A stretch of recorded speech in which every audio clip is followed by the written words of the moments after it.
Hello everyone. मैं मिथुन सिंह स्वागत करता हूं आप सभी का। आशा करता हूं आप सभी बहुत अच्छे होंगे।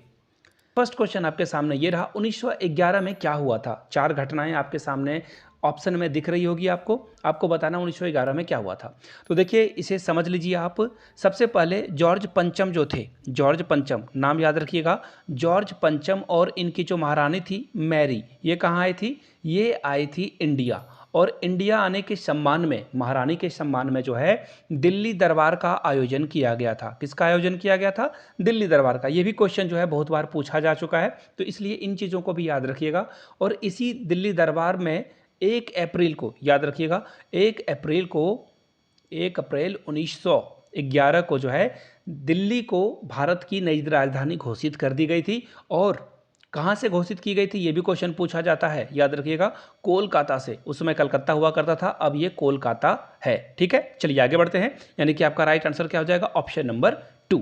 अगले क्वेश्चन की ओर हम लोग बढ़ते हैं। नेक्स्ट क्वेश्चन आपके सामने ये रहा, पानीपत का तीसरा युद्ध कब हुआ था? बिल्कुल आसान सा जवाब मैं आपको बता देता हूं, 1761 में। अब देखिए, 1761 ईस्वी में तीसरा युद्ध हो गया पानीपत का। कौन जीता था? तो यहाँ पे अब अहमद शाह अब्दाली जो है वो ये युद्ध जीत चुका था, लेकिन हारा इसमें कौन था? तो इसमें मराठों की हार हुई थी। किसकी हार हुई थी? मराठों की हार हुई थी। याद रखिएगा इस बात को। ठीक है, चलिए आगे बढ़ते हैं नेक्स्ट क्वेश्चन की ओर।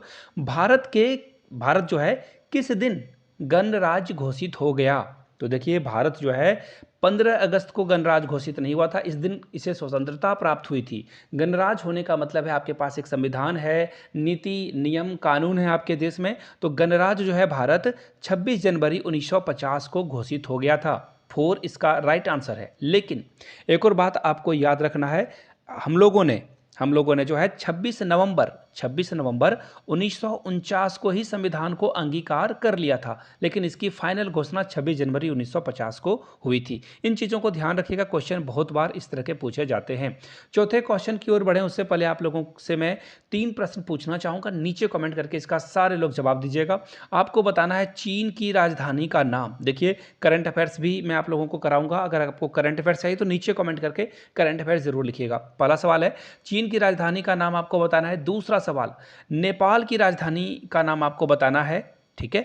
तीसरा क्वेश्चन आप लोगों के सामने ये रहा, भारत का नहीं, बिहार का शोक किस नदी को कहा जाता है? बिहार का शोक जो है किस नदी को कहा जाता है? नीचे कमेंट करके तीनों सवालों का जवाब आप लोग जरूर दीजिएगा। ठीक है, नहीं पता तो गूगल से ढूंढ के जरूर दीजिएगा। फिलहाल क्वेश्चन नंबर 4 की ओर बढ़ते हैं। संविधान के मौलिक अधिकारों में कौन से अधिकार को शामिल नहीं किया गया है? तो देखिए, यहाँ पे समानता का अधिकार को भी शामिल किया गया है, स्वतंत्रता के अधिकार को भी शामिल किया गया है, शोषण के विरुद्ध अधिकार को भी शामिल किया गया है, लेकिन काम पाने का अधिकार जो है आपको मौलिक अधिकार के श्रेणी में नहीं रखा जाता है। तो भैया, कौन कौन से अनुच्छेद में किसे किसे रखा गया है? तो देखिए, समानता का अधिकार आपको मिलेगा 14 से 18वें अनुच्छेद में। ठीक है, याद रख लीजिएगा। और अगर मैं आज के बोलचाल की भाषा में बोलूं तो घोंट के पी जाइए आप। ठीक है, अनुच्छेद स्वतंत्रता का अधिकार जो है ये जो 11 से लेकर कहाँ तक है, 22 अनुच्छेद तक आपको मिलेगा। और शोषण का अधिकार, शोषण के विरुद्ध आवाज उठाने की जो अधिकार है आपको 23 से 24 अनुच्छेद में मिल जाएगा। इसे याद रख लीजिएगा, this is very very important question. चलिए आगे बढ़ेंगे क्वेश्चन नंबर 5 की ओर। राज्यसभा सदस्यों का कार्यकाल कितने वर्षों का होता है? बहुत ही आसान सा सवाल है, लेकिन आंसर तो पहले आप लोगों को सभी को पता है, 6 साल। लेकिन राज्यसभा में टोटल 12 सदस्यों को, 12 मेंबर्स को जो है यहाँ पे मनोनीत किया जाता है। ठीक है, 12 सदस्यों को कौन मनोनीत करता है? राष्ट्रपति। लेकिन याद रखिएगा, राष्ट्रपति इसे मनोनीत तो कर देता है, लेकिन जो पार्टी सरकार में होती है उनके द्वारा जो सदस्यों का नाम रखा जाता है उन्हें ही चयनित किया जाता है। अब किन सदस्यों को चयनित किया जाएगा? जैसे खेल जगत से कोई मशहूर खिलाड़ी है, साहित्य जगत से कोई मशहूर खिलाड़ी है, कला के क्षेत्र से कोई मशहूर खिलाड़ी है, समाज सेवी है, उसे जो है यहाँ पे मनोनीत किया जाता है। और कुछ और चीज़ें राज्यसभा के बारे में देख लेते हैं जो कि इंपॉर्टेंट है, वेरी वेरी इंपॉर्टेंट है, जो कि एग्जाम में आ सकता है। तो देखिए, यहाँ पे राज्यसभा की मैक्सिमम जो मेंबर हो सकते हैं, मैक्सिमम मेंबर वो कितने होंगे? 250। और अभी कितने हैं, तो अभी 245 हैं। अभी कितने हैं, 245। ये करंटली की बात मैं कर रहा हूँ, मैं फुल नहीं लिखूंगा, शॉर्ट में ही लिख देता हूँ। करंटली 245 है, मैक्सिमम 250 तक हो सकते हैं। और हर 2 सालों में, ये भी याद रखिएगा, क्वेश्चन ये भी पूछा जाता है, हर 2 साल में, याद रखिएगा 2 ईयर्स में जो है 2/3 जो है सदस्यों को यहाँ पे जो है, सॉरी 1/3 को, आई एम सॉरी 1/3 को सदस्यों का जो है निर्वाचन हो जाता है और पुराने 1/3 सदस्य जो है वो विदा ले लेते हैं यहाँ से, ताकि, और इसी कारण से जो है राज्यसभा कभी भी भंग नहीं होती है। चलिए, बहुत मैंने आप लोगों को बातें बता दी, आई होप कि आपको पसंद आ रहा होगा। वाटरलू के युद्ध के बाद जो है नेपोलियन को निर्वासन में कहाँ भेजा गया था? एक्चुअली देखिए, नेपोलियन को मारा नहीं गया था। Napoleon Bonaparte is extremely great warrior, आप इनसे बहुत कुछ सीख सकते हैं। बहुत ही एक्सट्रीम लेवल पे इन्होंने काम करा है और इनके कहानियों को जरूर आपको खोज कर पढ़ना चाहिए। ठीक है, फिलहाल मैं पहले बता दूं, वाटरलू की लड़ाई कब हुई थी? वाटरलू की लड़ाई फ्रांस और इंग्लैंड के बीच हुई थी। वाटरलू की लड़ाई 1815 में हुई थी और इनको जो है एक द्वीप पे रखा गया था, नेपोलियन बोनापार्ट को। उस द्वीप का नाम है सेंट हेलेना। लेकिन ये जीवट इंसान इस द्वीप से भी 2-3 बार भागने की कोशिश करता है और एक बार लगभग भाग जाता है, लेकिन फाइनली 1821 में इनकी मृत्यु हो जाती है। कब मृत्यु हो जाती है? 1821 ईस्वी में। ठीक है, चलिए अब ज़्यादा नहीं इसके बारे में बात करेंगे, आगे बढ़ते हैं।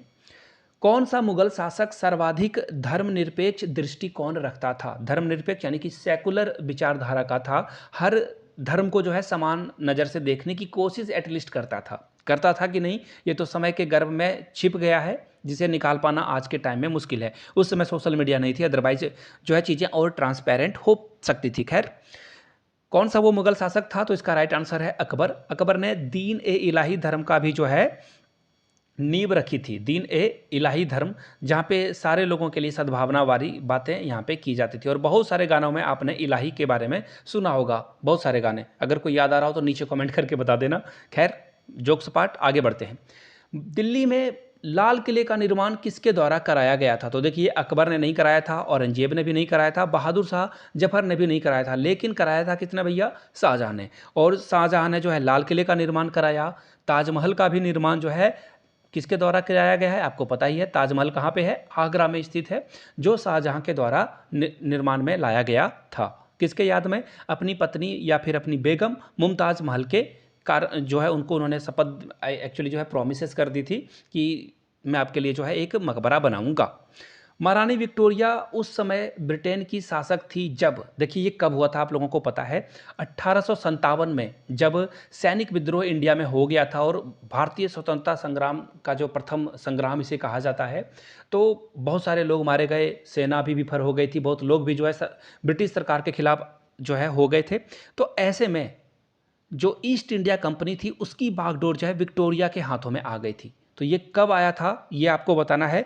तो फिलहाल इसका राइट आंसर क्या हो जाएगा? भारत को प्रत्यक्ष रूप से क्राउन के शासन के अधीन लाया गया था। किसके? देखिए यहाँ पे राजा रानी के अधीन। ईस्ट इंडिया कंपनी को यहाँ पे जो है बागडोर छोड़नी पड़ गई थी। ठीक है, चलिए आगे बढ़ते हैं।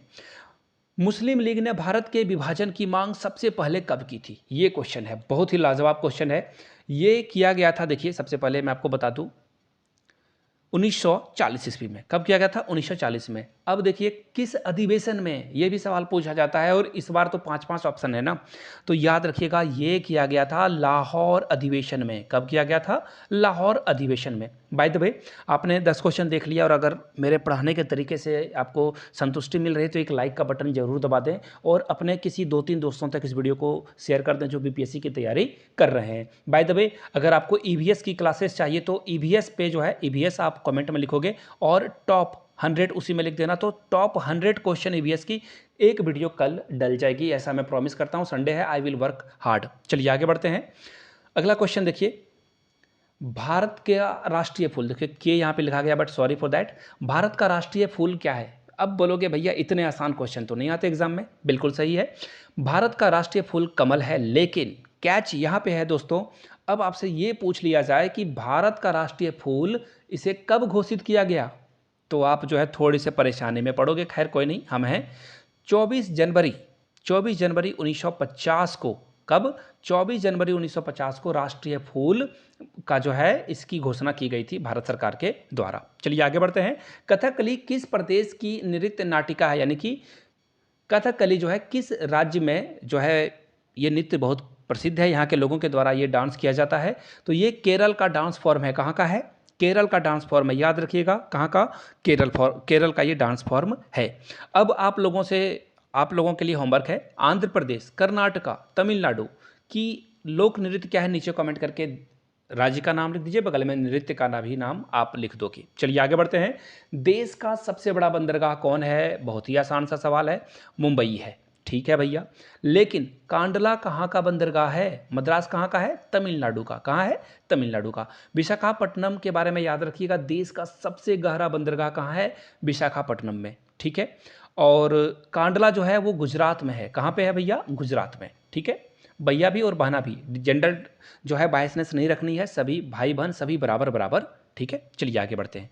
भैया कहने का मतलब होता है आप सभी लोग। ठीक है, कावेरी जल विवाद जो दो राज्यों के बीच में है, उनका नाम बताना है आपको। तो देखिए ये बहुत ही क्लासिकल केस है, बहुत लोगों के बीच में जो है ये विवाद का कारण भी है। एक्चुअली दो राज्य हैं यहाँ पे, लेकिन कुछ और भी पार्टी यहाँ पे शामिल है, उसके बारे में भी मैं बता दूं। बार बार ये सवाल एग्जाम में आता है। कर्नाटका और तमिलनाडु जो है इसके बीच में डिस्प्यूट है कावेरी जल विवाद को लेकर। ठीक है, लेकिन इसमें पांडिचेरी या फिर पुदुचेरी, इंग्लिश में पुदुचेरी बोला जाता है, पुदुचेरी और केरला भी इसमें पार्टी है। लेकिन याद रखिएगा पुदुचेरी जो है यूनियन टेरिटरी है। क्या है? यूनियन टेरिटरी, यानी कि केंद्र शासित राज्य। आगे देखिए, भारतीय राष्ट्रीय कांग्रेस के प्रथम प्रधान कौन थे? प्रधान से डरना नहीं है, अध्यक्ष कौन थे ये बताना है आपको। बहुत ही आसान सा सवाल है। WC बनर्जी, यानी कि आंसर क्या हो जाएगा? 4 नंबर। क्या हो जाएगा? 4 नंबर। बट कब इसकी स्थापना की गई है ये पूछ लिया जाएगा तो क्या आप मुंह बना लोगे? बिल्कुल नहीं। 1885। कब स्थापना की गई है? 1885। किसके द्वारा? A.O. ह्यूम के द्वारा। स्थापना कब की गई? 1885, A.O. ह्यूम के द्वारा। पहले अध्यक्ष या प्रधान WC बनर्जी थे। क्लियर हो गई बातें? इसका फिलहाल राइट आंसर क्या होगा? Option number 4। आगे बढ़ेंगे इसी के साथ। क्वेश्चन नंबर 16, राष्ट्रपति जो है सर्वोच्च न्यायालय के किसी न्यायाधीश को पद से कब हटा देता है? तो देखिए जब दोनों सदनों में, याद रखिएगा, जब दोनों सदनों में उसके खिलाफ प्रस्ताव पारित हो जाता है। देखिए थोड़ा सा एक्चुअली इसमें थोड़ा सा मैस हो गया है। जब संसद के दोनों सदन यानी कि लोकसभा और राज्यसभा में उसके खिलाफ 2/3 से जो है मेजोरिटी से उसे हटाने की अनुशंसा की जाए तब। चलिए आगे बढ़ते हैं। सर्वोच्च न्यायालय के न्यायाधीशों का अवकाश ग्रहण यानी कि रिटायर होने का समय क्या है? तो देखिए सर्वोच्च न्यायालय, सुप्रीम कोर्ट की बात की जा रही है 65। लेकिन अगर यहाँ भैया उच्च न्यायालय हाई कोर्ट की बात की जाए, किसकी? हाई कोर्ट की बात की जाए, तो आपको याद रखना है हाई कोर्ट के जजों की जो रिटायर की एज है वो 62 ईयर्स है। ठीक है ना? चलिए आगे बढ़ लेते हैं। किसी राज्य विधानसभा में कुल कितने सदस्य हो सकते हैं? ठीक है, बहुत अच्छा सवाल है। तो याद रखना, कोई भी राज्य हो जाए, कितना भी बड़ा क्यों ना हो जाए, चाहे वो राजस्थान हो चाहे वो यूपी हो, लेकिन 500 से अधिक सदस्यों को, 500 से ज़्यादा एमएलए नहीं बन सकते हैं। 500 से ज़्यादा एमएलए नहीं बन सकते हैं, विधायक। और मिनिमम कितने हो सकते हैं ये भी सवाल पूछा जा सकता है आपके एग्जाम में। तो मिनिमम याद रखना है 60। कितने? 60 एमएलए। क्लियर होगी बातें? आंसर आपका होगा 3 नंबर। चलिए इसी के साथ बढ़ेंगे क्वेश्चन नंबर नेक्स्ट की ओर। भारत में नागरिकता जो है यानी सिटीजनशिप कैसे मिलता है? तो देखिए भारत में नागरिकता आपको कैसे मिलेगी? जन्म के आधार पर मिलता है, रक्त का संबंध के भी आधार पर मिलता है, और दोनों का वर्णन आपको ऑप्शन 3 में मिलेगा। तो ये दोनों ऑप्शन इनकरेक्ट हो जाएंगे ऑटोमेटिकली, और सबसे करेक्ट ऑप्शन क्या हो जाएगा? Option number 3। चलिए आगे बढ़ते हैं क्वेश्चन नंबर नेक्स्ट की ओर। केंद्रीय मंत्रीगण किसके प्रति उत्तरदायी होते हैं? यानी कि जो केंद्र में मंत्री हैं, जैसे कि अभी नितिन गडकरी साहब हैं जो कि जो है रोड एंड ट्रांसपोर्टेशन मिनिस्टर हैं। इसी तरह से हमारे जयशंकर साहब हैं, जयशंकर साहब जो कि विदेश मंत्री हैं, जिसे कि एक्सटर्नल अफेयर मिनिस्टर भी कहा जाता है, EAM। अब ये किसके प्रति उत्तरदायी होते हैं? प्रधानमंत्री, लोकसभा, राज्यसभा या राष्ट्रपति? तो देखिए बहुत ही प्यारा सा सवाल है, बहुत बार ये एग्जाम में आ चुका है। इसका राइट आंसर है लोकसभा। वो लोकसभा के सदस्य होते हैं, तो लोकसभा के प्रति वो उत्तरदायी होते हैं। चलिए आगे बढ़ते हैं अगले क्वेश्चन की ओर।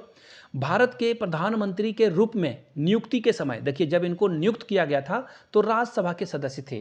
तो याद रखिए मनमोहन सिंह ने कोई इलेक्शन नहीं लड़ा है, बार बार वो राज्यसभा से मनोनीत होकर आते थे। एक नाम तो आपको पता हो गया, 3 लोगों के नाम मैं बताऊंगा, एक तो इसमें आंसर भी है। पहला नाम मनमोहन सिंह की बात हो गई। दूसरा नाम कौन सा है भैया? दूसरा नाम है इंदिरा गांधी का, जो कि आपके ऑप्शन में है। तीसरा नाम है HD देवगौड़ा। ठीक है, HD देवेगौड़ा। तो राइट आंसर इसमें कौन सा हो जाएगा? इंदिरा गांधी जब प्रधानमंत्री के तौर पर चुनी गई थी उस समय वो राज्यसभा की सदस्य थी। कहाँ की सदस्य थी? राज्यसभा की। आई होप कि ये बातें क्लियर हो गई हो। तो आगे बढ़ते हैं अगले क्वेश्चन की ओर। क्वेश्चन नंबर 22, बोरोबुदुर का प्रसिद्ध बौद्ध मंदिर कहाँ है? देखिए ये 1996 में पूछा जा चुका है, रिपीट क्वेश्चन है, रिपीट। जी हाँ, मैंने इसकी वीडियो भी बना दी है और वो आप प्लेलिस्ट से भी जाकर चेकआउट कर सकते हो, BPSC क्लासेस, या फिर आप जो है चैनल के वीडियो वाले सेक्शन में जाकर देख सकते हो। राइट आंसर क्या हो जाएगा? जावा। बोरोबुदुर का जो बौद्ध मंदिर है वो जावा में आपको मिलेगा। मराठा शासन में देखो ये भी क्वेश्चन रिपीटेड है, ये भी क्वेश्चन क्या है भैया? रिपीटेड है, भैया बहना दोनों, ठीक है, कोई बायसनेस नहीं। तो इसका राइट आंसर क्या हो जाएगा? पेशवा। क्या हो जाएगा? पेशवा। चलिए आगे बढ़ेंगे। The wealth of nation, the wealth of nation की रचना किसके द्वारा की गई थी? तो देखिए इसका राइट आंसर क्या है? Adam Smith. इनको जो है इकोनॉमिक्स का फादर भी कहा जाता है, पिता भी कहा जाता है, अर्थशास्त्र का पिता के रूप में जाना जाएगा एडम स्मिथ को। भारत भारती के लेखक कौन है? बहुत ही आसान सा सवाल है। भारत भारती के लेखक हैं मैथिली शरण गुप्त, यानी कि ऑप्शन नंबर 4 के साथ चलना था आपको, ठीक है। चलिए, glimpses of the world history किसके द्वारा लिखी गई है? हमारे देश के प्रथम प्रधानमंत्री जवाहरलाल नेहरू के द्वारा। और जवाहरलाल नेहरू लगातार 16 साल तक इस देश के PM बने रहे थे, प्राइम मिनिस्टर बने रहे थे, और इनका रिकॉर्ड अभी तक नहीं टूटा है। और इसका राइट आंसर क्या हो जाएगा? Option number A is the right answer. चलिए बढ़ेंगे क्वेश्चन नंबर नेक्स्ट की ओर।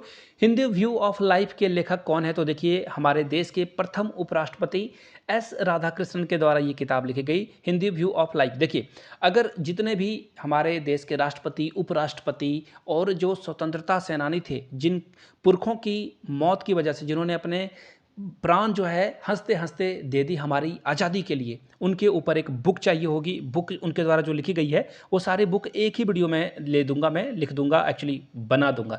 तो बुक लिखकर आप नीचे कमेंट कर दीजिएगा, तो इसके ऊपर एक डेडिकेटेड वीडियो बन जाएगी। निम्नलिखित में से किस अफ्रीकी देश ने सबसे पहले स्वतंत्रता पाली? तो देखिए यह देश जो है इंग्लैंड से आज़ाद हुआ था, ब्रिटेन से भी आप कह सकते हो, और वो देश का नाम है घाना। वो देश का नाम क्या है? घाना। चलिए आगे बढ़ेंगे, देर नहीं करेंगे। Servant of the people's society की स्थापना किसने की थी? देखना घन चक्कर वाला ये सवाल है। इसका राइट आंसर है लाला लाजपत राय। अब आप मुंह बना लोगे कि भैया हम लोगों ने तो गोपाल कृष्ण गोखले पढ़ रखा है, तो आपने वो बिल्कुल सही पढ़ रखा है, लेकिन उसका नाम कुछ अलग है। उसका नाम है servant of Indian society, servant of Indian society. इस बात का खास ख्याल रखिएगा, ये servant of the people's society है। तो इसका राइट आंसर क्या हो जाएगा? लाला लाजपत राय। चलिए, अलीगढ़ आंदोलन को किसने प्रारंभ किया था? अलीगढ़ आंदोलन की बात हो रही है तो याद रखिएगा, अलीगढ़ आंदोलन की जो शुरुआत थी वो किस के द्वारा की गई थी?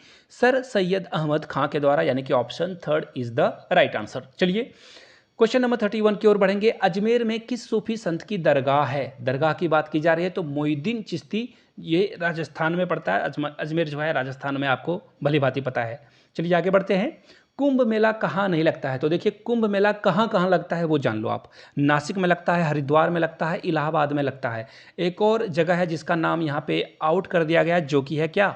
उज्जैन। कहाँ है? उज्जैन। तो ये 4 जगहों पे कुंभ मेला हर एक 12 साल में लगता है, हर 12 ईयर के इंटरवल पे ये लगता है। लेकिन मथुरा में, जो कि कृष्ण भगवान के कारण जो है बहुत फेमस है, यहाँ पे ये मेला नहीं लगता है। आपका 4 ही राइट आंसर है। राज्य की उत्पत्ति के सामाजिक समझौता 211 के सिद्धांत के प्रमुख प्रतिपादक कौन थे? तो सीधा सीधा सवाल है, सीधा साधा जवाब है लॉक। याद रखिएगा लॉक। बर्मा यानी कि म्यांमार किस प्रकार की शासन प्रणाली है? वहाँ पे क्या डेमोक्रेसी है, यानी कि लोकतांत्रिक सरकार है, राजा यानी कि राजतंत्र, डिक्टेटरशिप, या क्या है? तो देखिए अभी के समय में 2023 की अगर मैं बात करूं तो इसका राइट आंसर हो जाएगा, वहाँ पे मिलिट्री कू हो चुका है। मिलिट्री कू का मतलब होता है वहाँ पे जो सरकार चुनी गई थी उसे हटा दिया गया है। कूप नहीं पढ़ना है, कू पढ़ा जाता है इसे, क्लास 9th में आपने पढ़ा होगा।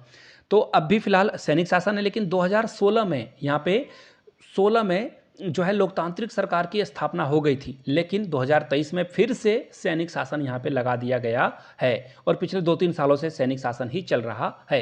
पटना नगर निगम की आय का मुख्य स्रोत क्या है? तो देखो पटना नगर निगम आय का जो मुख्य स्रोत क्या नहीं है, तो याद रखिए ये रांची भी हो सकता है, ये भोपाल भी हो सकता है, किसी भी नगर निगम की बात यहाँ पे हो सकती है। लेकिन इसका आंसर आप क्या दोगे? तो इसका राइट आंसर है बिक्री कर नगर निगम नहीं लेता है। नाली कर ले लेगा, भवन कर ले लेगा, सरकारी अनुदान ले लेगा, लेकिन बिक्री कर नहीं लेगा। भारतीय संविधान में स्वतंत्रता के अधिकार में कौन सी स्वतंत्रता शामिल नहीं है? अभिव्यक्ति यानी कि फ्रीडम ऑफ स्पीच है भैया। आने जाने की स्वतंत्रता, बिल्कुल आप कहीं भी आ सकते हो, व्यवसाय भी आप ला सकते हो, कर सकते हो, लेकिन संपत्ति रखने का अधिकार आपके पास नहीं है। और इसे कब हटाया गया?